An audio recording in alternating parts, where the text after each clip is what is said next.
Welcome back to another episode of I just keep filming things, but I haven't been editing, so y'all are going to get like gluts of videos. I apologize.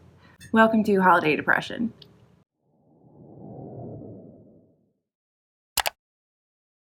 So I wanted to make a quick video here to discuss the books I read for Nonfiction November.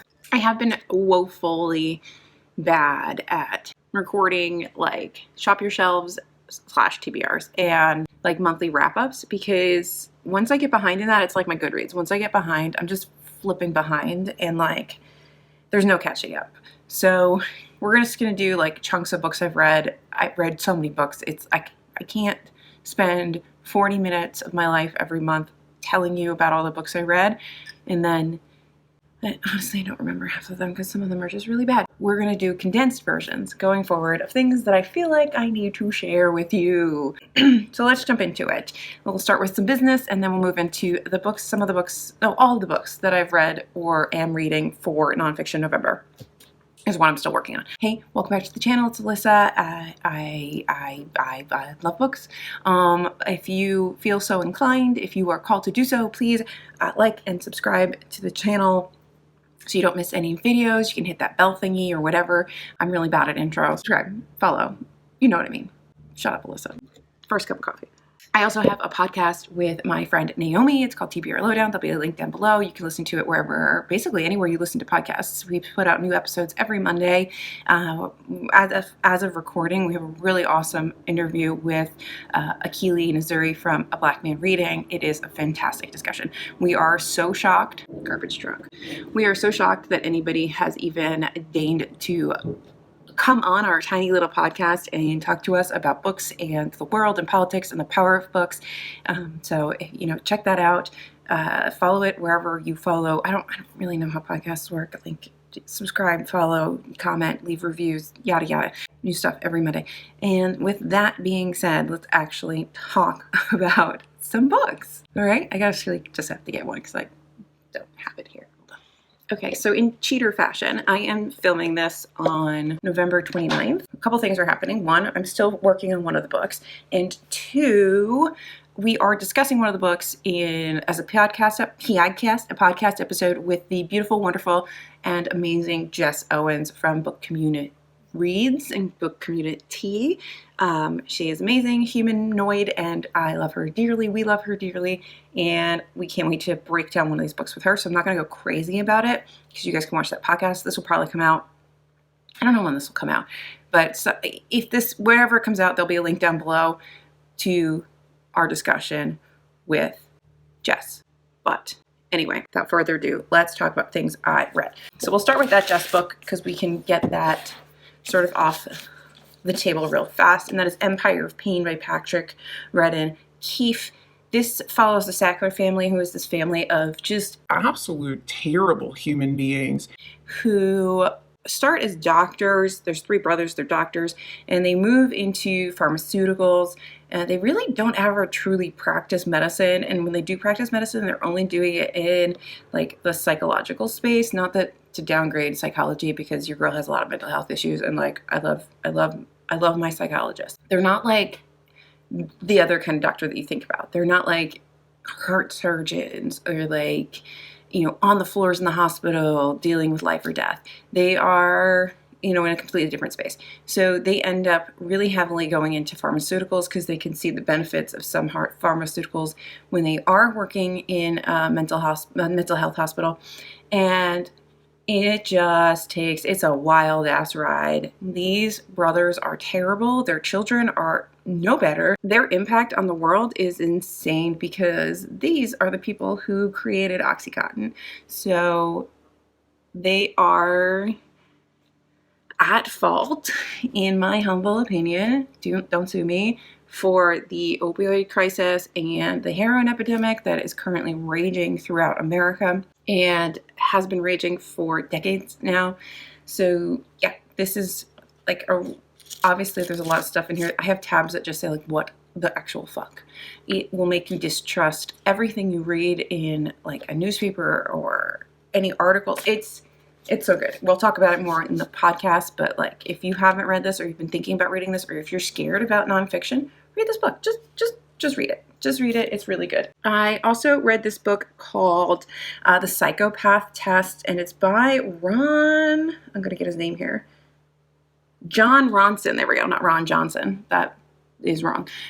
John Ronson. And this is his journey to essentially like understanding what exactly it means to be a psychopath. And it starts with this interview with a guy. Like the whole idea is kind of sparked from this. Well, there's like these letters that go out to a bunch of different people, but really it comes out of this conversation he has with somebody at Broadmoor Prison, which is a mental health hospital. It's a hospital for like the criminally insane or something like that. And this is a person who was arrested for GBH, and he went like absolutely psycho on somebody. And to get off, he decides to use like an insanity defense, right? And the problem with the insanity defense, this person finds out, is that now he's stuck in Broadmoor. And if he had just gone and even got convicted of his crime, he would have gone to prison and already been out. But now he's basically like stuck in this hospital for the foreseeable future because he's insane.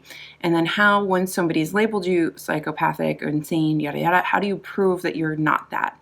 And you see like him, every time he tries to prove that he's normal or show that he's normal, his acts of showing he's normal end up somehow doubling down on the fact that he's not. And it's a crazy wild ride where John Ronson just kind of goes around, he's talking to all kinds of different people, and he's using this test, this checklist. It's like the psychopath checklist, and talking to all kinds of different people. And it makes you realize how many people tick off things on this list. And it's just a really interesting read for people that really like psychology. And I feel like everybody who watches true crime, women, anybody who watches like any of those murder shows, you would find this fascinating to just read and get a little insight into like how some people in the psychology space and how society kind of deals with different psychoses, I guess. And it was really interesting because I started listening to it while I started listening to Empire of Pain. So it was really fascinating having those two together, because those brothers, there are definitely psychopathic tendencies in those brothers. And yes, I am diagnosing dead people because I can diagnose dead people. They're not here to sue me. Moving on. It was a pretty heavy-hitting month of nonfiction. Not a lot of light, happy nonfiction. I read, and I posted about this on Instagram if you saw this. This is The Hidden Case of You in Forbes and the Unwritten History of the Trans Experience by Zoe Plated. This book is a must-read for anybody who wants to get a very broadly reaching understanding of the trans experience, and then to continue further in their learning of what it means to be trans and how trans persons have been treated throughout history. And so this follows this man, Ewan Forbes. He was born a woman, but I think he's like intersex, like it could have gone either way. And he was a woman, but he always felt like he was a man. He did manly things. He was a man. And his parents were actually quite supportive of this. He was the second in line. He had an older sister. He had an older sister and an older brother, and then there was him. And I believe I've got that right. But anyway, so he wasn't like going to inherit anything. He is from a wealthy family. They are titled. Like, the family could, this is going to sound horrible, but the family could, because he's not, in line to inherit anything, he could pursue being the person he thinks he is. The only real deal he had to make was that he had to be presented to the queen. So like he had to remain a woman for like a certain amount of time, but they were also exploring all kinds of other options for him, like early hormone treatments, going to places like Switzerland and Germany. And there were hospitals and doctors who were working with sex and gender and persons who aren't but what they were born biologically, and all of that. So it was early work, with transgendered persons was going on. And then of course, like Hitler had to come, and there was all kinds of stuff with Hitler and how a lot of the work that was being done pre-World War II, gets like burned and all this stuff. I'm getting meandering in this review, but everything's kind of like hunky-dory for you, and he gets to live this life that's normalish. He becomes a doctor, he gets a wife and all this stuff. But then his brother dies, and now you have to deal with inheritance and primogeniture and all this other stuff that happens in like Scottish and British law with inheriting titles and all kinds of other things. And now because of that, you get all of this gets brought to light and is brought up to like public light. Ewan is in danger of losing the life that he's built. I mean, he's an older man when all of this happens, and this becomes a conduit for the author to talk about other trans experiences that mirror Ewan's and how just violated their bodies are. The way that like Ewan and some of the other people mentioned in this book are like dissected almost by the physicians to prove whether or not he really is a man is just crazy. The laws that he would end up breaking if they didn't prove he was a man, nullifying his marriage, being, criminal for being homosexual, his poor wife and what she would have to go through, after years of being married. It is heartbreaking reading this. These are real people. These are real people's experiences. These things haven't stopped really, despite things being legalized in many ways. Like, you've taken away a lot of the illegality of certain things, but the social stigma and the amount of hate, this book made me angry, it made me cry, it made me so many things, and people are people. I don't understand why we have to be assholes. Can we just, can we become a world where we actually see other human beings as just that, human beings? They have feelings and thoughts and worries and joys and sorrows and all the things that you have, and see that reflection and treat people kindly. Can we? This is a must read. I think after you read Last Call, which I've reviewed here before, you should read this. And for my LGBTQ queer allies, read this. I also read Deadweight by Erik Larson. He wrote The Devil in the White City, which I've read and enjoyed. I really enjoy his writing style. I just wished that The Devil in the White City was more murderous and less World's Fairy. I wanted the murder. You sold me on H.H. Holmes. We already had this conversation. I'm moving on. So Deadweight follows the story of the Lusitania, which sunk during World War I and was bombed by a U-boat as it was crossing from New York to Liverpool, I think. What Erik Larson does amazingly well, and why I really enjoy reading his books, and I will read almost anything he writes, is that he writes it in this very narrative way. So throughout the book, you are going back and forth between what is happening on the Lusitania throughout its journey and what is actually happening with this U-boat that bombs them. And so you get this back and forth cat and mouse, tensions are rising because you know exactly what's going to happen, and you know exactly when it's going to happen, but you also don't know exactly when it's going to happen in the story itself. When is he going to get to that part of the narrative? So it's very engaging, and it's almost theatrical, and it's a fascinating story, and I really enjoyed it.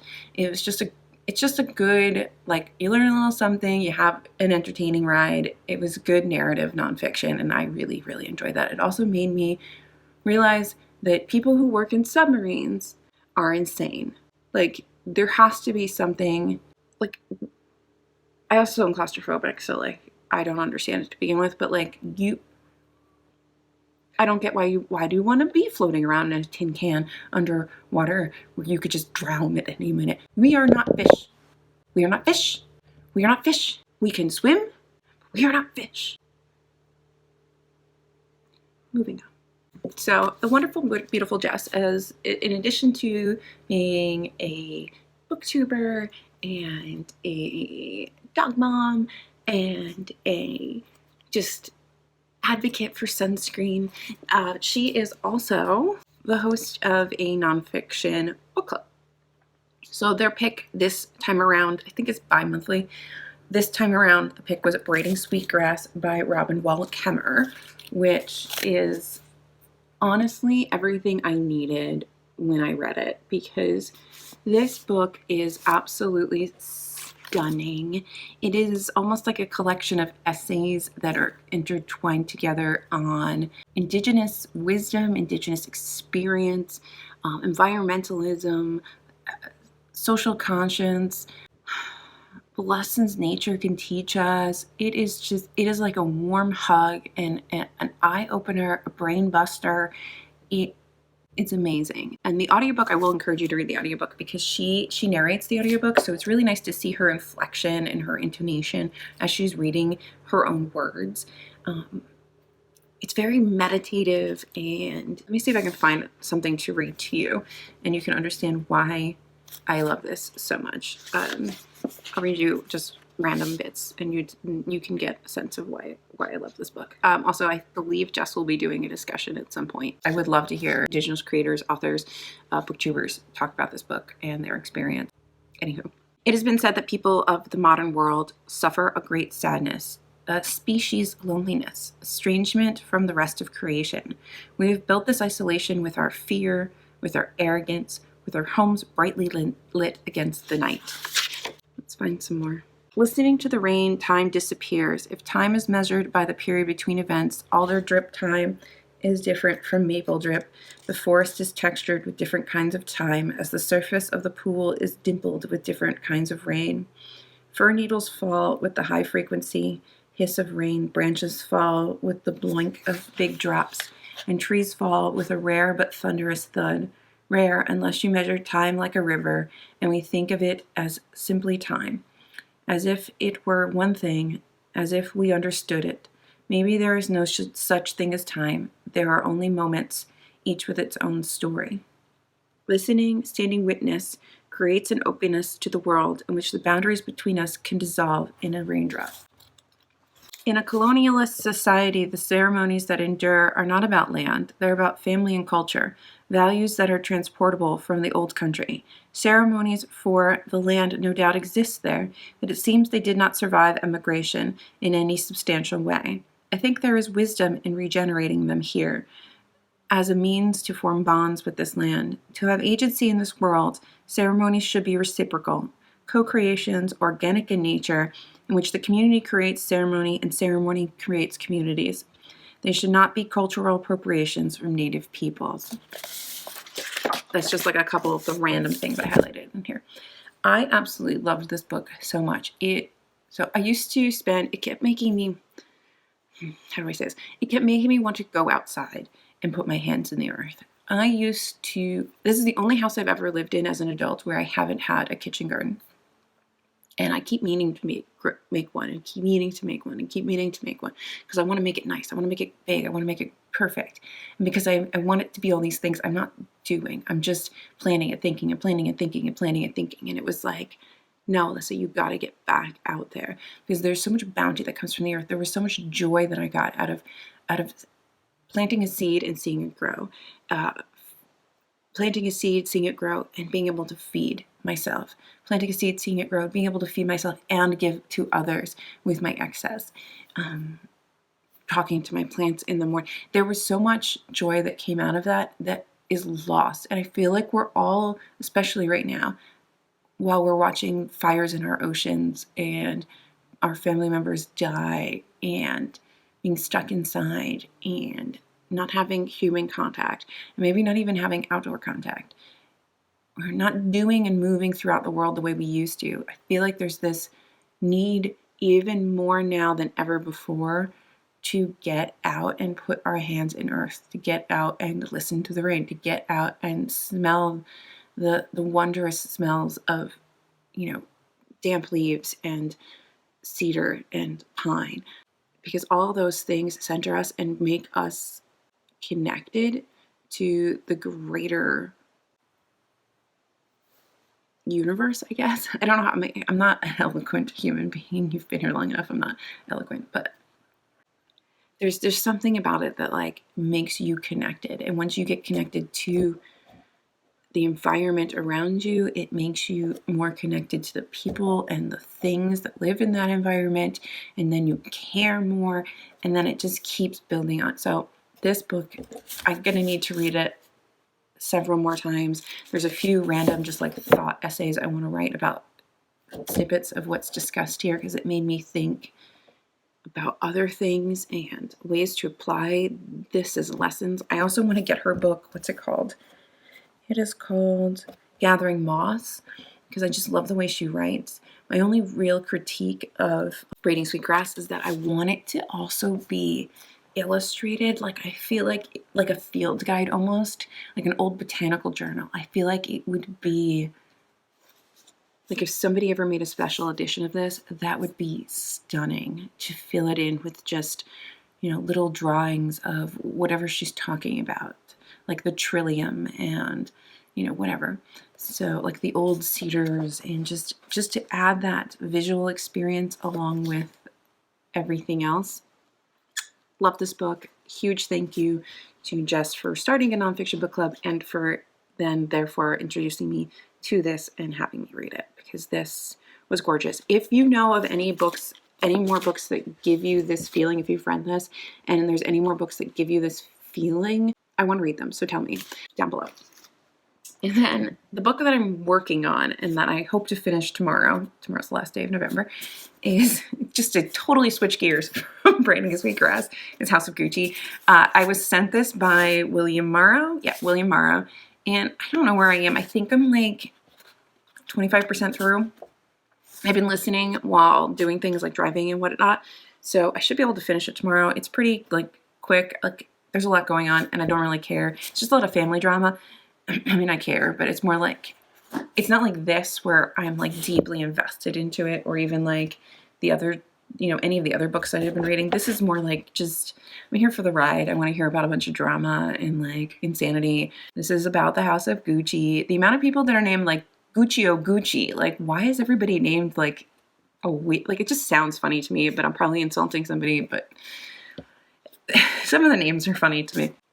But it's the story of the family. The family is crazy. It's a story of Mauricio Gucci being murdered by his crazy wife, who is definitely insane. I think if there's a theme for our reading this month, it is there is a theme of psychosis that is running through a lot of these books. Yeah, Patrizia is an interesting character. I want to read it, and then I want to watch the movie with Lady Gaga, so I'm going to finish this hopefully tomorrow. I will finish this, and I will give you, and if you really want to know my final thoughts on it, I will tell you, but I don't think there's going to be any real final thoughts on it. It's just an interesting ride to see how this fashion house grew up and became what it is today, plus the crazy people that ran it. There's elements where I'm like, the fact that my 4 crazy Italian aunts do not have to share family business after the death of my grandparents just makes me joyous, because it would be horrendous.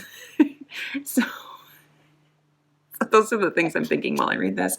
That, and like Patricia is already crazy, and the fact that like, and I guess Maurizio's dad sees it and he's like, no, you are not marrying this woman, and he's like, I'm in love, and so he does, because we all make poor decisions in our 20s. I know I did it too, but yeah, wild ride, enjoying it.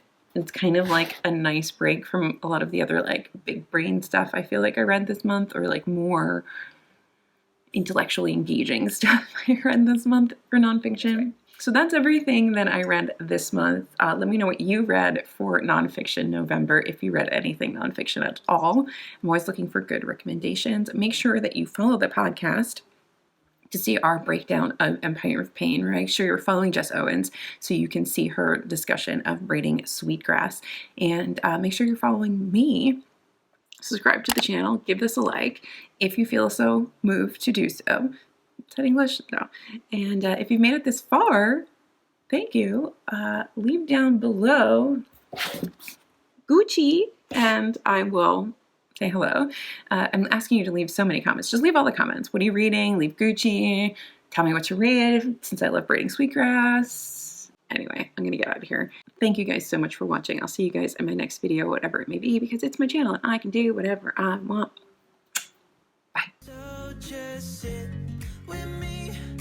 walk into the night until the morning, building chemistry. I don't think I ever wanna go come closer next to me. Trying to find another way to say this, but I think